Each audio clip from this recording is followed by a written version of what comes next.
అంటే మరి ఒక తండ్రికి పుట్టేటువంటి అన్నదమ్ములైనా కావచ్చు, మన ఎదురుగా నివసించే వారైనా కావచ్చు, ఎవరైనా కావచ్చు. కానీ దేవుని యొక్క వాక్యం ఏమని సెలవిస్తుందంటే ప్రేమ విషయంలో ఆమేన్ హల్లెలూయా.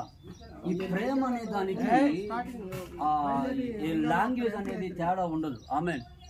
ఇంకో మాట ఏమిటంటే నాది ఈ గ్రామము నీది ఆ గ్రామం అనేది తేడా ఉండదు. ఆమేన్. ఎందుకంటే ఈ ప్రేమ ఎంతో శ్రేష్టమైనది. అవును. దేవుని యొక్క వాక్యం రాయబడి ఉంది, చివరి వరకు నిలిచేది ప్రేమే. ఆమేన్. దేవుని యొక్క నామానికి మహిమ కలుగును గాక.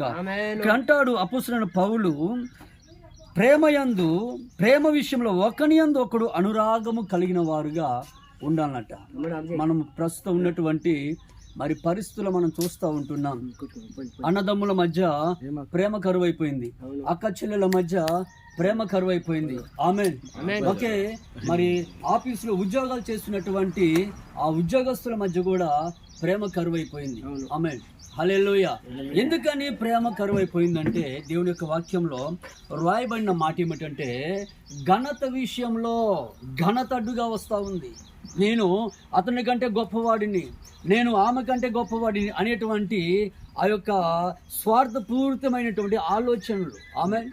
దేవుని యొక్క వాక్యంలో రాయబడిన మాట ఏమిటంటే అక్కడ ఘనత విషయంలో ఒకరినొకడు గొప్పగా ఎంచుకోవాలి. హల్లెలూయా. ప్రతి మండలంలో చూసినా కానీ మరి రోజున